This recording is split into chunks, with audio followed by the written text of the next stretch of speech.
Okay,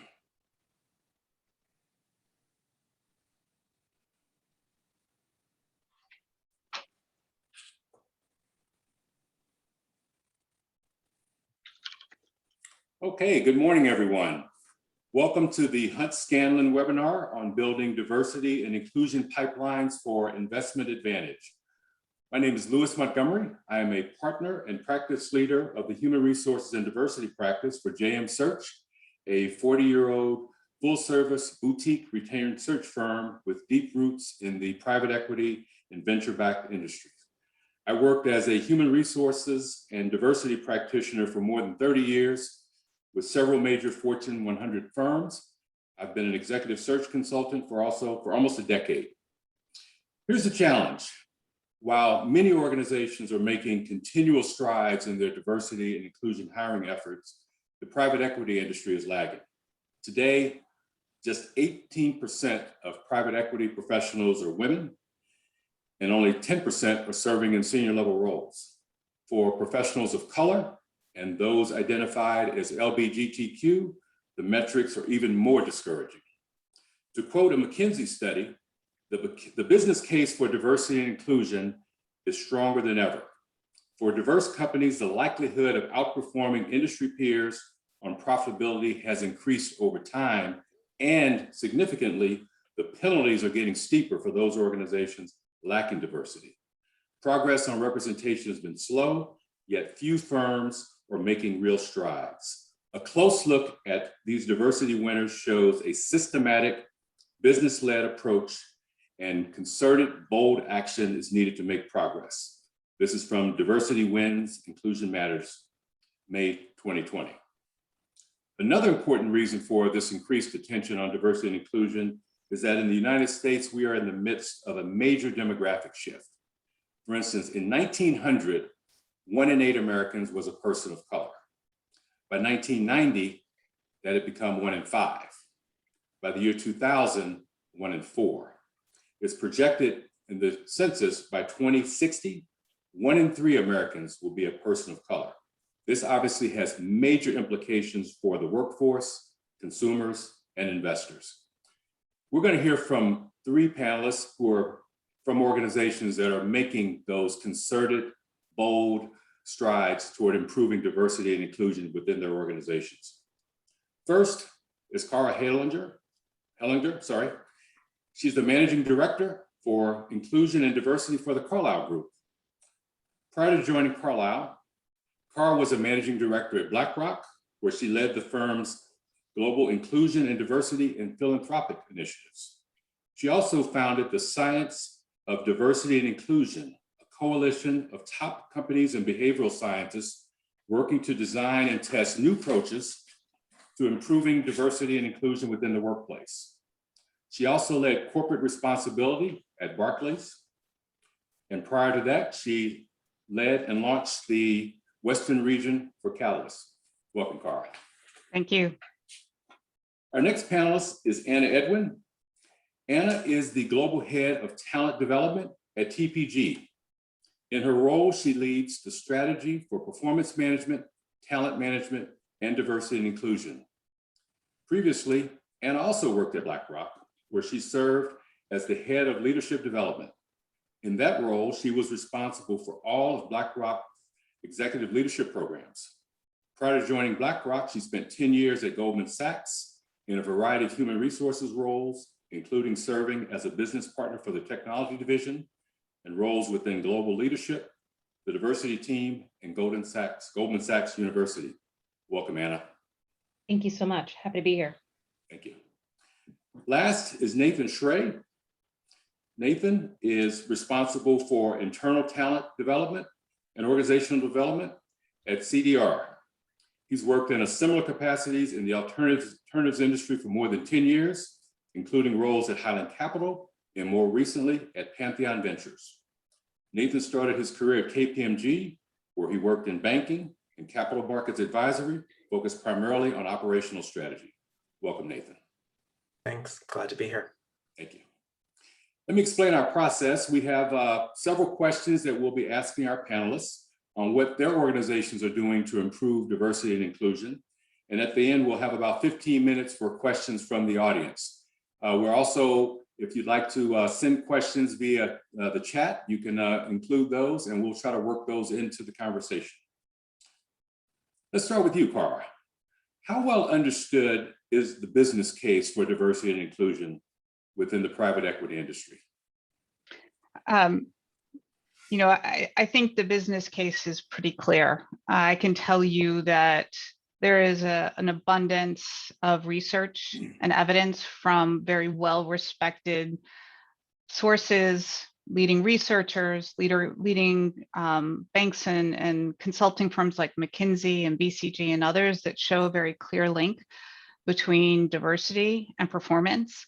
And I can tell you that we've seen that in our own portfolio. We took a look at the performance of our portfolio companies. And what we found was that those that have a diverse board have significantly higher average annual earnings growth compared to those companies that do not have a diverse board. We're talking about 12% higher annual average earnings growth. So clearly that's a very important edge that you can bring to the performance of your companies, and we're all in the value creation business. And so what we see is this is an element to that. And as a result of that, we're very intentional about how we manage for that, both at Carlyle, but also when we're looking at the boards of our portfolio companies and supporting our portfolio companies to advance diversity even more broadly beyond the board. Great, thank you for that. Anna, you've been in this industry for a while as well. What are your thoughts on how well it's understood based upon the organizations that you've worked in? I have to say, I think that over time, the importance has definitely become more prolific. I think hopefully gone are the days where diversity was thought of as kind of one person in the corner's job to kind of put it on a website and to look diverse. And we've shifted into a practice of actually making sure that it's interwoven in terms of one, not only how we make investment decisions, but also how we retain talent. And I'd say private equity in particular, I think has historically done a really great job of attracting talent, but not such a great job of kind of retaining and developing it along the course. And I think the events of the last year or so have really highlighted the disparity in terms of advancement in our country. And so what's happening is that firms are, I think, doubling down and realizing that some of the initial efforts that they had maybe fell short in terms of being really thoughtful about kind of the full employment life cycle of your top talent and thinking about it that way. And so it's nice to see people finally bridging the gap. I always say great diversity management is just great talent management. And I think people now are understanding that you need to develop and hone your talent. And when you do that well, you add a layer of focus on D&I, you're going to see the results to Cara's point as well. Great, thank you for that, Anna. Nathan, your perspective, how well understood do you feel the business case is within the organizations that you've been in and support? Yeah, I think to Cara's point at the beginning, people are starting to embrace the facts. I think it's understood. The question is, where do you go from here? And where I see organizations struggle, and I know we've struggled with this at CD&R, is saying this is going to be a long journey. How do we get from here to there? And sometimes there's this desire to have a grand plan that has a very clear path from point A to point B, but really, just getting started, focusing on, even if it's a narrow group of your employee population, to say, we really want to focus on a diversity pipeline within this one group, and then having proof points and really getting some momentum around it, I think has been the catalyst to actually make change. So I think that, certainly the business case is understood. It's just, what is the next step that I take, which is where I see a lot of organizations really get a little bogged down. Sure, great, thank you for that. Anna, you touched on this briefly during your answer. I mean, what are the challenges you feel exist in terms of retaining women and underrepresented individuals within this industry? I think that there has been a lack of focus in terms of developing that pipeline early and strategically. So one of the things that we do at TPG as an example is we've increased diverse representation at the partner level by focusing on high potential senior employees and actually having conversations about what do they want to be when they grow up? How do their careers actually want to grow and flourish? Because I believe that you have to do hand-to-hand combat to make sure that every single person that we want to stay at the firm does, and especially for diverse talent and folks. And so I think, what tends to happen is that you kind of sell a shiny object. And so from a recruiting perspective, you kind of lure people in, and then you forget that they need a network, they need mentorship, and they need sponsorship in order to flourish and truly grow in their careers and to feel attached to your firm.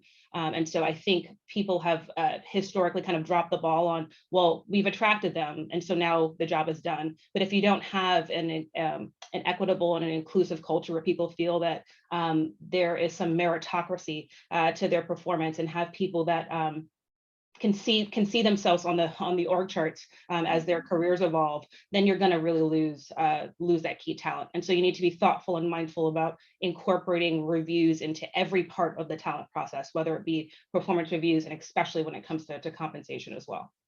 Great, thank you for that.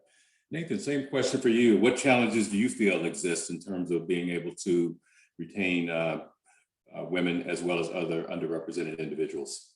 Yeah. So I'm going to have a lot of yes and. So I agree with everything Anna said. And for us, a conversation we have often is it's not just a diversity retention challenge, it's a talent retention challenge. In other words, if you're someone who is coming out of college now or recently came out of college and are thinking about a career into banking, transitioning to the buy side, increasingly people are saying, what do I want my life to look like? What do I want that balance to look like? What kind of flexibility do I want at work? What do I want the dynamic to be in the office? There are lots of purpose-driven companies that exist now who are very open, about their values, open about the values of their employees and aligning with a broader mission. Really resonates with employees today. Increasingly, we've been talking about how do we evolve our culture in a way that is attractive to everyone, because it's like Anna said at the very beginning, you really need a strategy that speaks to everyone and a strategy that is that resonates with everyone. And there is not a particular strategy that females like that oftentimes males don't, or African Americans may like that their Caucasian colleagues don't. So it's really thinking broadly about what is the employee value proposition? Why do people show up to this job? What do they get motivated by, inspired by? And how do we evolve our culture to cater to all of our employees? Cara, same question for you. What challenges do you feel exist in being able to retain women as well as other underrepresented individuals? Yeah, so I agree wholeheartedly. One of the things we really focus on is making sure that, as Anna referenced, people have very tailored career action plans, that speak to where they are, where they want to go, and lay out those steps, and that they are designed and created in partnership with their manager, but also with the sponsor. So we've do that very intentionally. We launched an initiative in particular late last year, focused on underrepresented Black and Latinx professionals in the US and women globally, that does just that. I think the other thing, and this is building on both Nathan and Anna's comments, it's embedding in all of the decision-making processes checks and balances that you are being as objective and equitable as possible. And I think concrete examples of that are, we redesigned our promotion review process to ensure that we were bringing in that objectivity, so those decisions around promotions are as effective as possible. So it literally changes the way the committee that's making the decisions deliberates. I think another good example of that, careers are built on having the right kind of experiences, those career enhancing kinds of opportunities. So getting much more sort of observing and tracking much more concretely how we're allocating those opportunities so that everybody has a chance to get a high visibility assignment or the kind of exposure and experience that's going to get them to the next level. So it's taking it away from being up to the individual manager or by chance, and really putting a little bit more rigor around it. And I'm not talking about making it super, monitoring, but enough such that it gives people a chance to reflect and think carefully about those decisions. We talk to managers a lot about, keep track of who's getting those high visibility assignments. In our world, on the deal side, who's getting put on the great due diligence opportunities, those that go to investment committee. Who's on the team that's actually managing the deals that we currently are invested in? Think about how you're allocating those opportunities so that you're developing your entire team. Great, thank you for that. Let's talk about talent acquisition. I've been in this sector for a long time, and I've heard managers say on more than one occasion, well, we just can't find Blacks or Latinx or Asian or women for these kinds of opportunities. Nathan, what kinds of things are you guys doing to either disrupt or augment your normal talent acquisition process to find underrepresented individuals and women? Yeah, so there's always the question, how far back in the pipeline do you go? And I think the more mature you get kind of on your D&I journey, the further back in that pipeline you go. So where we are right now is, engaging a lot more with our, what we call our strategic partners. So SEO, Girls Who Invest, Wave, Out Investors, and offering internships to undergraduate students to at least expose them to the opportunity. And what we've tried to do, since launching those is to keep the program small so that we can maintain some level of mentorship for those individuals after they leave. So what we do, post summer is, help them get ready for interviews in investment banking or in consulting.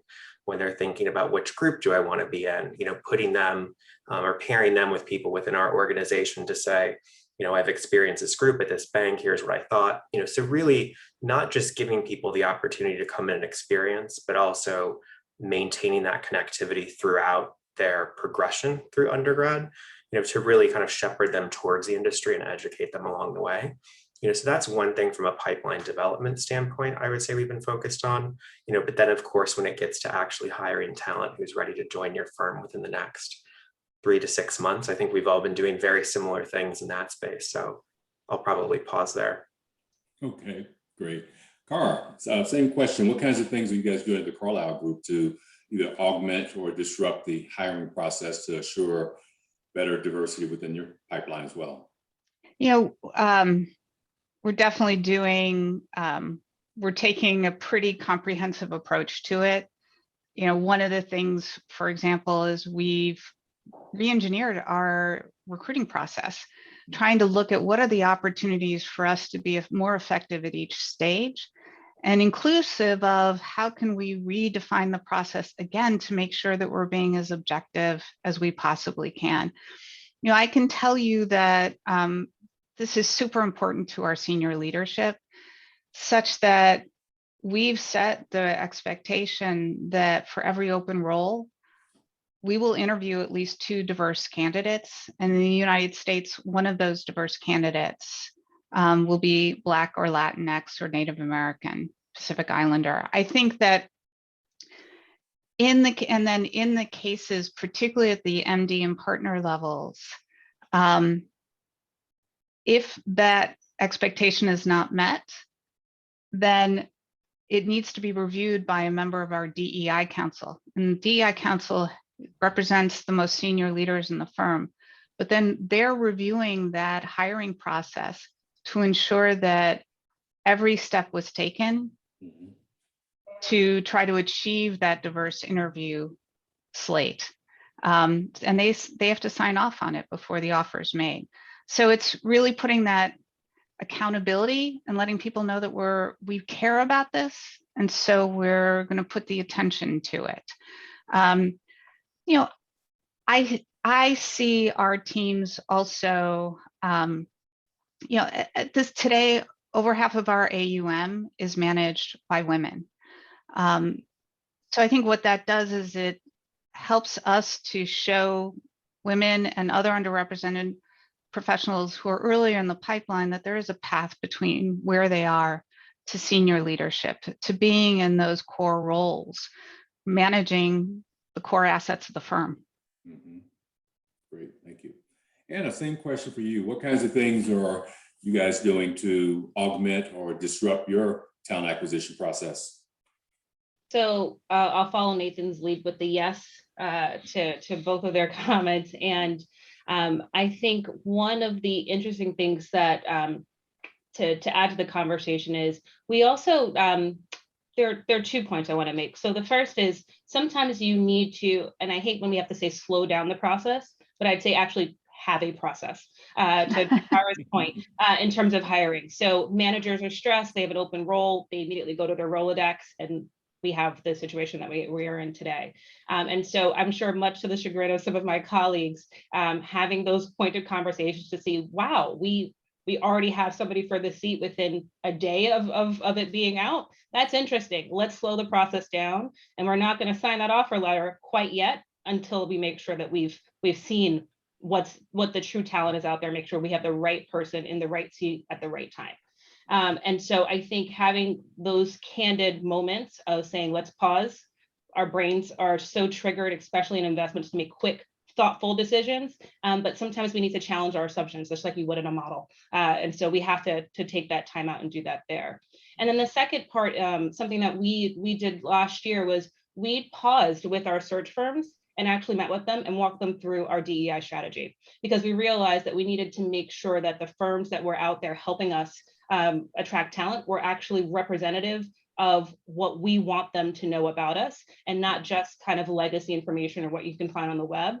We wanted to make sure that we distinguish TPG and that they knew that if you were to interview at TPG, you're stepping into a firm that takes this seriously and is interwoven in the culture and how we think, promote, and compensate our people.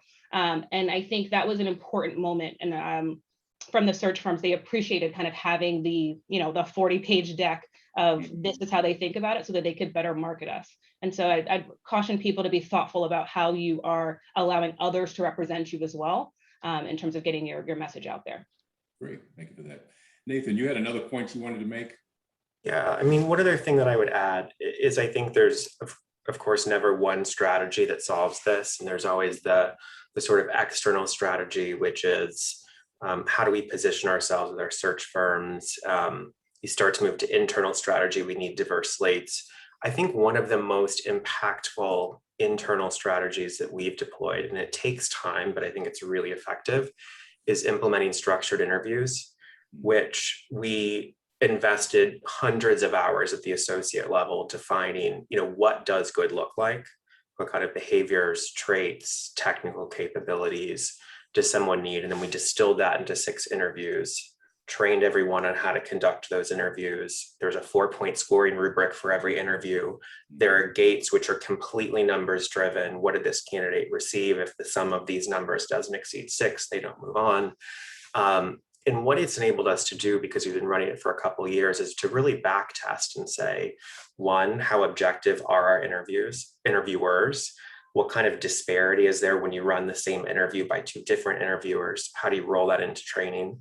And then testing the process itself, right? We have a hypothesis that if you interview people in a particular way, you will get a particular outcome. Since each of the 6 interviews are focused on particular capabilities or skills, we can now say, how did those individuals who are now our employees perform the interview process? How indicative of that is performance in the role? And then you reverse engineer your structured interview process to say, well, actually, this doesn't really matter that much, throw it away. Or there's some adverse impact in this part of the process. Do we really need it? How can we change it? So I think bringing that structure into place is one of the many things that you can do. But for us, it has been one of the most impactful things. I think I just would echo that. And the thing that I have noticed, and I think Anna alluded to this earlier, sort of the increased openness, appetite for personal action around making our organizations more inclusive and diverse.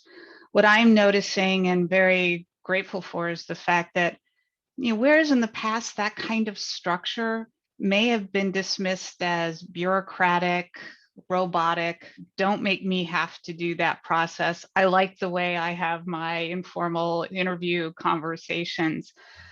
And what we're seeing now is we're able to say to people, over the last year, you've been asking us, what can you do to make things better in our firm and in our society overall? And being able to say, this is one thing you can do. And so people are much more receptive to some of these things, as I said, that may have been perceived as an extra HR burden before. Anna, you talked about partnerships, and we all realize that a diversity and inclusion journey is not one that an organization is typically on by themselves. So I want to ask each of you, starting with you, Anna, what are 2 or 3 organizations that you've utilized to help with your diversity and inclusion journey? Gosh, we have such a wide breadth of organizations. And so I want to make sure whoever I give these shout outs to kind of cover a range. And so one, Nathan listed a lot of the same partners that we have from a recruiting perspective, Girls Who Invest, SEO. I'll say, in terms of 2 key highlights, SEO has been a really long-standing and very impactful relationship for us. I believe we are the private equity firm that has had the most SEO scholars kind of in-house and hired by our firm. So that's a relationship that we hold near and dear that's been extremely helpful from kind of the attraction perspective. And then I'd say I'd actually highlight a new partnership that we have with the National Association of Investment Companies. We recently launched TPG Next, which I'm happy to talk about in more depth a little bit later. But partnering with organizations who are out there to really control who gets to invest capital and how, I think is where we're going to really see the needle shift. And so those are 2 organizations that I'd highlight from, again, all of the partners who may be listening. We love you. Thank you. How about you, Cara? You've been obviously in the forefront of this effort for quite some time, including founding SEO.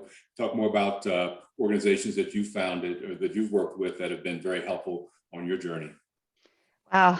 Similar to Anna, it's a broad set of partners everywhere from, I would echo SEO, Access Distributed, Catalyst, Latino corporate directors, because we're working with organizations that are helping us to access talent. We're working with organizations that help us to really adopt best practices, both for ourselves and also for our portfolio companies. I think one of the things that I'm particularly excited about, and this is driven by my involvement in co-founding of the Science of Diversity and Inclusion, but at the core of that is the fact that we now have insights from science, from behavioral science, that really help us understand the dynamics that we're trying to change, and more importantly, what really works to change those things. And that's something that's really been emerging much more over the last, 5 to 10 years. And so those kinds of partnerships that help us understand, the science that if you only have one diverse candidate on an interview slate, the chances are nearly 0 that person's going to get hired. But if you improve that to 2, you change the math on that considerably. That informed our expectations for our people. Absolutely. Nathan, similar question for you. What are some key partnerships that you've developed at CD&R as well as in your prior lives? Yeah, I'll go sideways with the answer because I agree with everything that's shared. Particularly around organizations that I think many of us know and kind of stand out in this space, like SEO and Girls Who Invest and Wave and Out Investors. But from the seat I'm in, I think one of the most, or some of the most impactful relationships that I've had are really with organizations like Sapient. So they're a consulting firm focused on D&I, and there are a whole handful, well, more than a handful, multiple handfuls of them out there. But when you're really thinking about how do I drive my D&I agenda forward, it's difficult, right? I mean, the number of stakeholders that we're managing, the amount of other responsibilities for many of us outside of D&I that we're juggling, so people who are really able to help you think through what's this roadblock ahead of me, or what is the next best thing to tackle. Sapient has been really helpful for us in that regard. Bain has been very helpful for us in that regard, surprisingly. It's not an area of speciality for them, but they do have some fantastic people who have really helped us think through kind of highest and best use of effort and what to do next.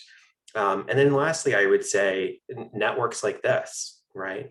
Anna, Cara, and I are often on calls together in small informal networks, and while many of us are aware of an organization like SEO and how they can help move us forward, I think for me, a lot of the value is really in being able to collaborate with folks to say, here's where I'm struggling, or here's someone for whom I am trying to help them understand. I'm trying to get them on board. I'm trying to get to the next step.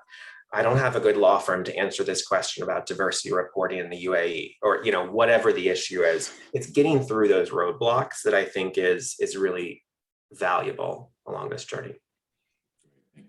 You've touched on something, Nathan, that I wanted to talk a bit more about, which is overcoming resistance. Clearly since last summer, there's been a heightened interest in diversity and inclusion, but let's face it, resistance does still exist inside of organizations. So, Cara, I'd be interested in hearing from you what kinds of things you've done to help overcome whatever resistance you might have encountered to diversity and inclusion initiatives within your organizations. Yeah, it's interesting. I think your points, it's absolutely true that the events of last summer really did shift people's desire to be a part of the solution. And so I think it's not active resistance as it is the pull of old habits that often is hard, and also people just not having the context. One of the things that we've asked all of our employees at Carlisle to do this year is to set an individual DEI objective. And what we asked them to do is think about it in two ways. One, how can you expand your awareness of the experiences and history of those who are different from you? Because it's with that understanding of the history and the experiences that you can then be much more effective in taking action, and then articulate an action step that you're going to take that's in your sphere of influence.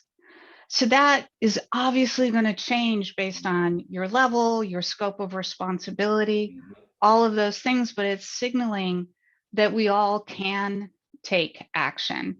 So we've had partners making commitments around the diversity on the boards of the portfolio companies that they're responsible for, and executive assistants making commitments that when they're setting up meetings with external guests, they're going to understand how to phonetically spell the name of individuals if it's a name that happens to be difficult to pronounce, or may be difficult for the Carlisle team that they're meeting with to pronounce. Providing that to the team so that person can experience their name being pronounced correctly. I mean, that's a small thing, clearly within that person's sphere of influence, and they're committing to taking it. And so, we're working to help people think carefully and effectively about it. I think the other thing we did, we held last summer a listening session where we invited our people to share their stories and their experiences of multicultural difference. Either times when they felt excluded and what was the impact, or included, what were people doing, what was the impact, or with times when their eyes were open to something they hadn't realized before. And then we had peers who did not necessarily share the identity of the author read those aloud. And we had over 600 of our people participate in that. And it was a shared experience that gave people a deeper understanding of the experience of their colleagues. This wasn't just something happening outside. It gave them an understanding at a much more emotional and sort of grounded level. And with that, again, it profoundly impacted people's understanding and also their intentionality around being part of progress. Great, thank you.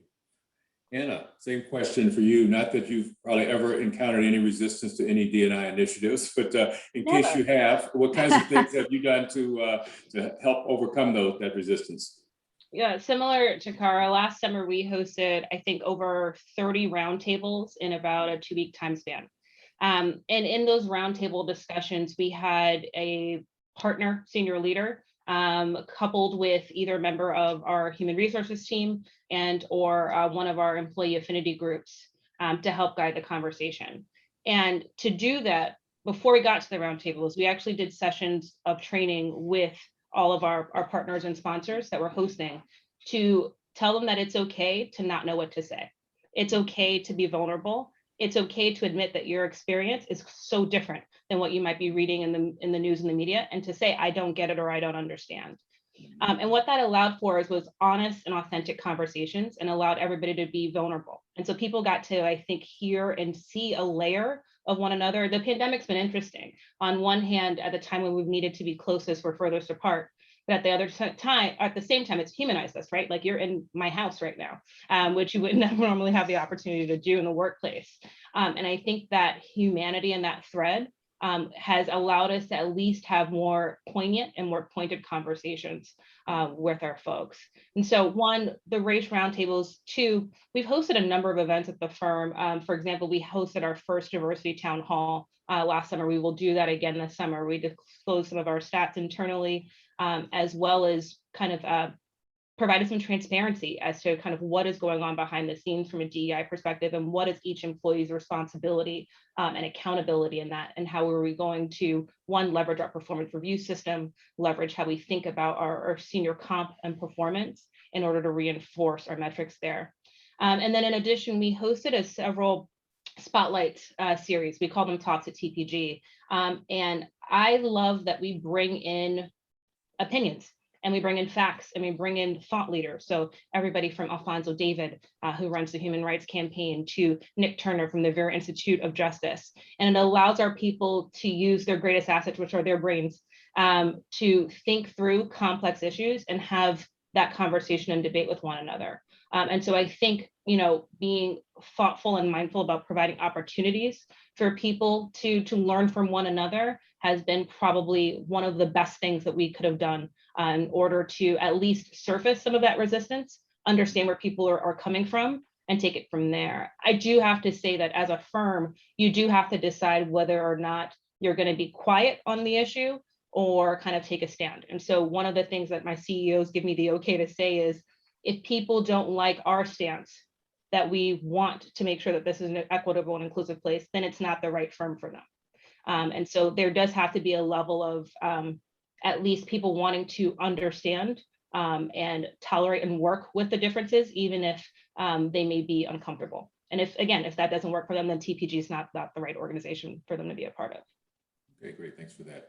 Nathan, same question for you. What kinds of things have you done? I'll expand it to not only overcome resistance, but perhaps give an opportunity for a voice that folks may not have had previously. Sure. So I'll start with getting through resistance, and I'll transition to the voice. So the getting through resistance, lots of answers to this. One of the things for me is constantly reframing. And I don't like to talk about a diversity agenda. I like to talk about a talent agenda. So when we're talking about an obstacle that's discussed often for diverse employees, it's an obstacle for everyone, and that's work-life balance, right? So we're talking about returning to the office, and we're talking about additional flexibility for employees, and what does that look like? It's not just diverse employees who are saying, I'm seeking flexibility. I'm seeking flexibility because I have a child, or I'm seeking flexibility because of X. Everyone is seeking that flexibility, and I think that's a really important point to underscore. I have multiple heterosexual white male investment professionals coming to me and saying, my spouse has a very serious job, just as serious as my job. She or he works just as many hours as I do. We co-parent, and there's an expectation that I have time to take our kid to school or pick up our kid from daycare or take the kid to the doctor. So I think being able to frame some of these sort of cultural changes that we need to make as an industry as a talent imperative and not for a particular demographic or a particular group of people. It represents reality, but it also helps push through that resistance of this isn't special treatment for special people. This is actually about evolving our culture to work for everyone. So I would say that's the first thing. The second thing that I do to get through resistance, and it's a little bit more subtle, is using the term balance in lieu of diversity as much as I can, because it's not about preferencing one group or another. It's about being intentional about creating balance on teams. We know we're not balanced now. When the team is 10 people and it's 10 males, that's not balanced. When the team is 10 people and it's 10 white people, that's not balanced. So talking about balance, I have found, is a way to disarm people quite a bit. It also helps us really think intentionally about our teams, particularly given that we were founded as an organization that was equal operator, financial engineer. We were founded with that sort of mindset from the very beginning. This is how we generate value. We want this balance between these skill sets. So we've taken that concept and applied it to, more traditional dimensions of diversity. And then to your last question, Lewis, about how do you get people engaged in the conversation? How do you subtly reduce resistance?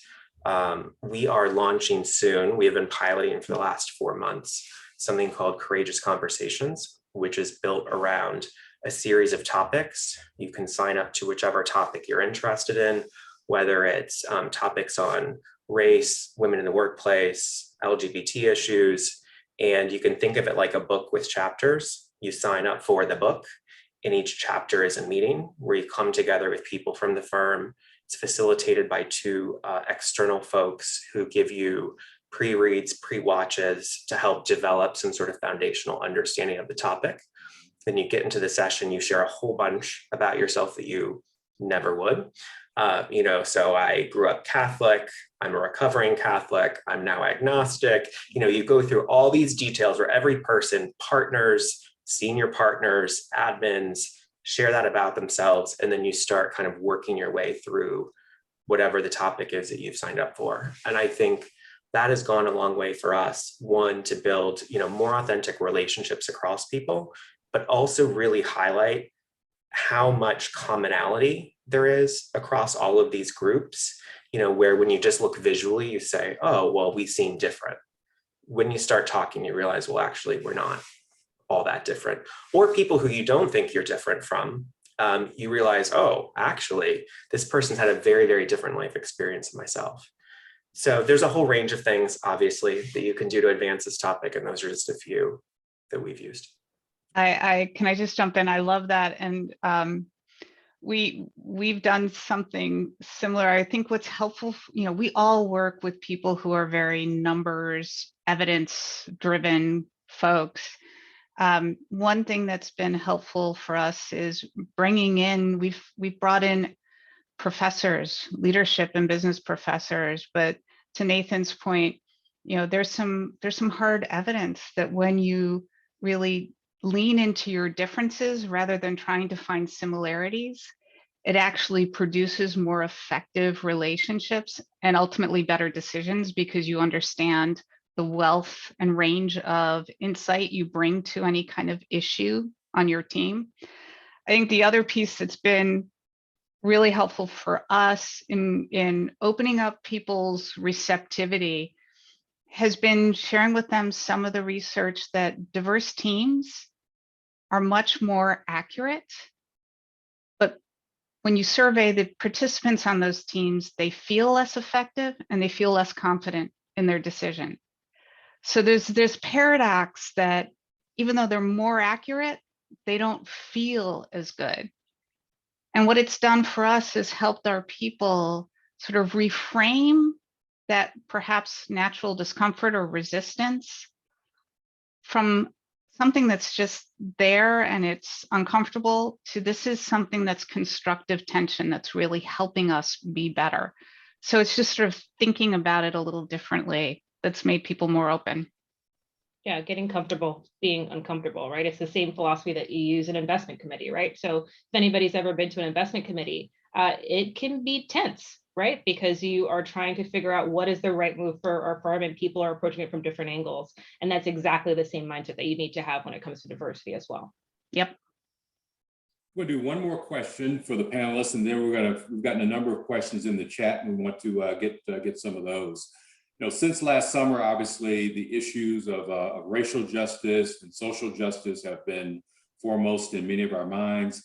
Earlier this year, Major League Baseball made a very, very courageous and some say controversial decision to move the All-Star game from Atlanta because of the voter suppression laws that were passed in the state of Georgia. We know that the organizations have in many cases, a very significant role to play in society. So really interested in hearing from you, starting with you, Anna, what kinds of initiatives are you doing to promote both social and racial justice? Yeah, I have to say that we are not just the firm of roughly 1,000. We are the impact of our broader portfolio as well. So our ecosystem is quite large.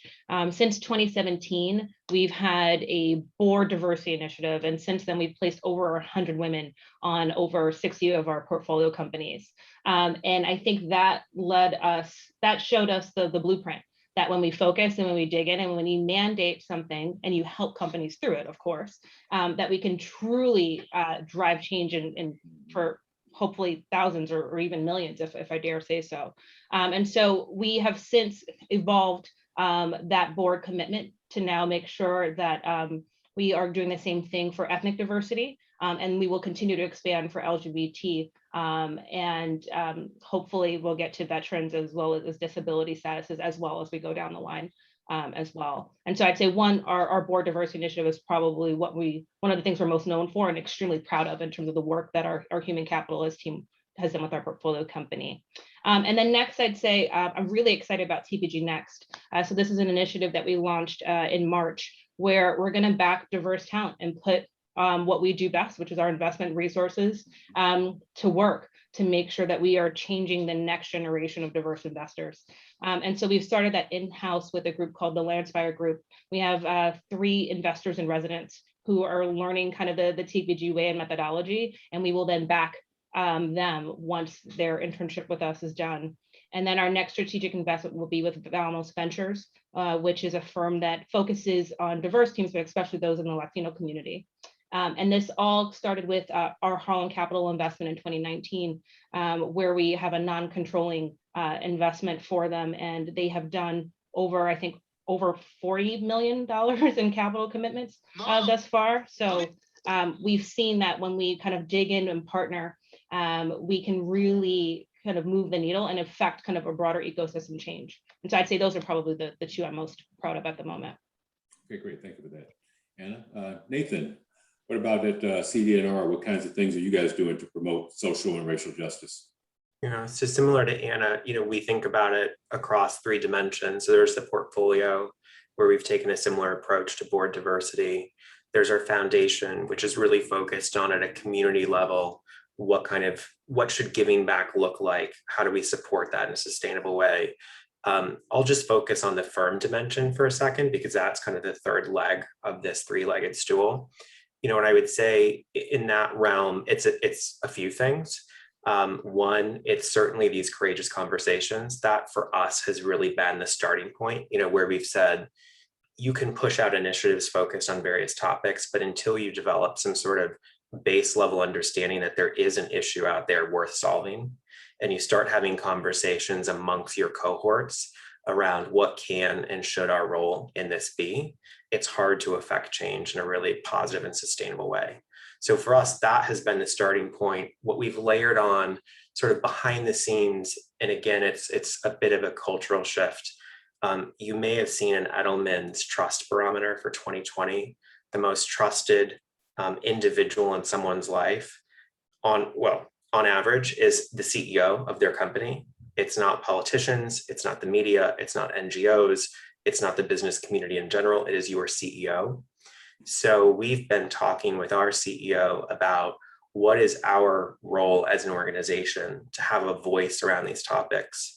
What should that voice be? How should that come to life? How do we make sure it's authentic? And how do we reinforce it in the background? Even to things as simple as a few weeks ago, there has been AAPI violence, all throughout the pandemic. It really came to a head after the shootings in Atlanta.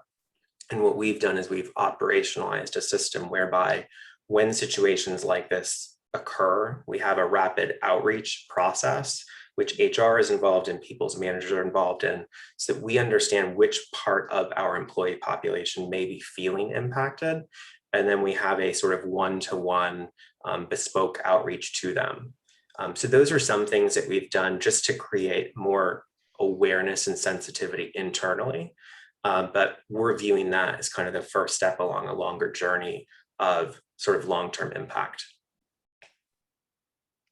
Carl, same question for you. What's Carlisle doing to support racial and social justice? Yeah, I mean, I think the framework that Nathan just outlined is, we think about our spheres of influence, starting with ourselves, our portfolio, and then the broader community, and taking action in each one of those. I'll just highlight a few of the things in terms of our own, internal culture and how we operate. We've made inclusive leadership and management one of the core competencies for leaders at the firm. And so, for example, that means in practical terms that when someone is being nominated to MD in the firm, they go through a 360 assessment. And one of the dimensions that they're evaluated on is inclusive leadership and management. So we take it seriously. It is about advancing an opportunity. We also just last week announced to the firm that we were formally tying in progress in DEI to compensation. And that will be a part of year-end comp for everyone, including our CEO. And then in addition to that, we are launching a special DEI incentive award. And this will be paid out off cycle. It's going to be in August so that it is, not confused with anything else, but it's for, no more than 5% of the employee population. But it's intended for those people who have really gone above and beyond to advance diversity, equity, and inclusion in the firm.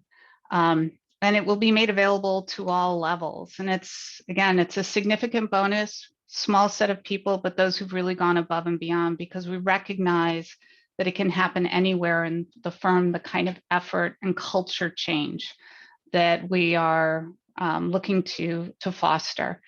In terms of on the boards of our portfolio companies, similar to Anna, we've had a global goal to have 30% diverse directors on the boards of our portfolio companies within 2 years of our ownership.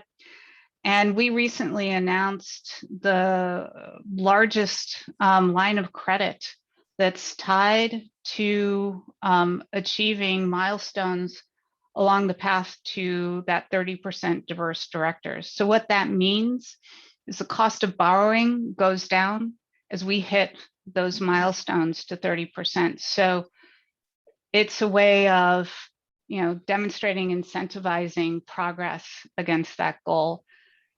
In terms of the broader community, certainly we have made significant donations around supporting social justice causes. I think we're also, for example, we have a close partnership with Europe. And over the course of our partnership have had over 100 interns, and these are underserved youth who come in an internship capacity. And we've hired over 30 of them permanent in Carlisle. And so, we're looking at all of the ways that we can use our spheres of influence to drive change. Great, thank you for that, Cara. We've got time for some of the questions from some of the audience members. The first question is, what impact has the lack of diversity in the PE space had on investment decisions? Anna, you want to take that one? Sure. And again, colleagues, feel free to jump in with me. I would say that I think sometimes what happens is you can sometimes miss opportunities if you don't have people who can relate to either the products or the industries that you're trying to invest in. And so I think that at TPG, and or more broadly speaking, there's been a rise in consumerism amongst particular populations, including in the Black community, especially Black female community, as well as in the Hispanic community. And if you have an investment team that may not necessarily understand either the linguistics or the kind of cultural aspect, when you're evaluating a company, you can get some things wrong because the data will take you so far, but there's a human element to everything that we do. There's a people element. And so I've found that investment teams that lack diversity have to do extra due diligence in order to really understand what this potential item or piece will do in the market longer term, because they don't necessarily have that facility, because from a cultural awareness perspective, they don't necessarily understand a certain line of, I don't know, clothing or a product that they're using. And so I would say that I think as people are looking to, again, be profitable and make money, as they look at different products that people are seeing kind of rise in the industry, you're definitely starting to see investment teams kind of scratch their head because they don't necessarily know how to approach or how to even ask questions. And so it's forcing some interesting conversations that I think are long overdue, and also showing that there's a wide range of places and pockets for people to really develop and to make our firms profitable, and that it would behoove us to make sure that we have a team that is widespread and can kind of dig into that analysis in the way that it needs to be done. Mm-hmm. Absolutely. Cara, anything to add to that? I think that's absolutely right. I one of the things I would I think is also important as it relates to that is, our chief investment officer will also look at the management teams of potential investments. And, he'll say, look, the diversity of that team gives me some insight into how forward thinking that management team is, and do they have the perspective? Do they have the kind of flexibility needed in order to really compete and drive value in our ever-changing context? Mm-hmm. Here's an interesting question. What role do you think big data could play in running search processes that rely on data instead of the networks, or the old days of Rolodexes for search professionals? Do we think it would be could be an effective and unbiased way to find and engage diverse talent? I open up to any of the panelists. I think that look, big data is a big topic, but I do, what I would highlight in that is mechanisms that open up the funnel, that really give you more visibility into the talent that's out there, rather than, as you said, personal Rolodexes, which can be very limited. So if you open up that funnel and you also have more objective data, that can be certainly very valuable. One of our portfolio companies is HireVue, which is a company that supports companies in being able to do video interviews. And what that's done is it's taken the constraint of the candidate having to travel to the employer, and it's opened up the funnel of talent. And then they've been able to layer in some AI that helps to reduce potential bias in that evaluation process. So we see in that a really smart approach to making more effective hiring decisions. Mm-hmm. Yeah. Anna or Nathan, any you'd like to add? And then we're going to wrap after your answers. Yeah, I agree with Cara. The only thing that I'll add is that there have been a couple of documentaries as well as research about even AI still being biased, right? And so we just need to be careful as we look to data into machines, that remembering that humans create them. And so unfortunately, it's going to inevitably come down to kind of what gets put into the machine in terms of the quality that comes out. And so I completely agree that I think data will always be helpful, but we'll never get out of the business of having to train that human element and human eye as well. Yep, absolutely. Nathan, anything you would add?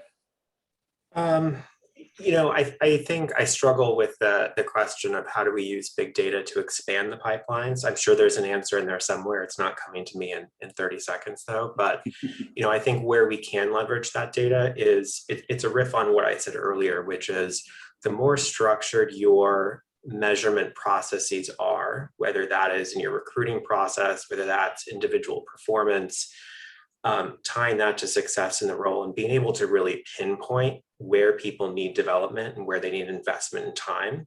I think that for us is probably the next frontier of how do we leverage technology to expand our diverse pipelines of employees. Someone had asked in the question section, which I typed a response to, what kind of tangible progress have you made around diversity? And one thing I mentioned was gender balance within our associate class has gone from, around 20% female to 50-50 male-female.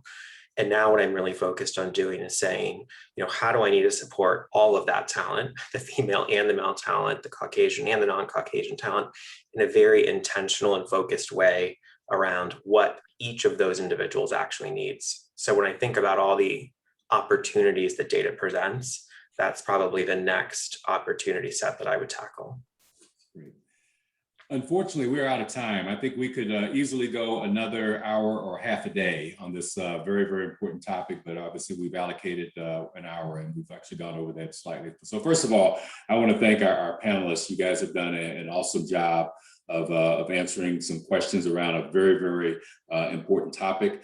I'd also like to thank Hunt Scanlon Media for hosting this event, and would also like to thank those of you who are participating in the webinar. Be on the lookout for some follow-up materials around ways in which you can implement some of the ideas that we've talked about here. Thank you all for participating. Have a great rest of your day. Thank you. Thanks, Louis. Bye.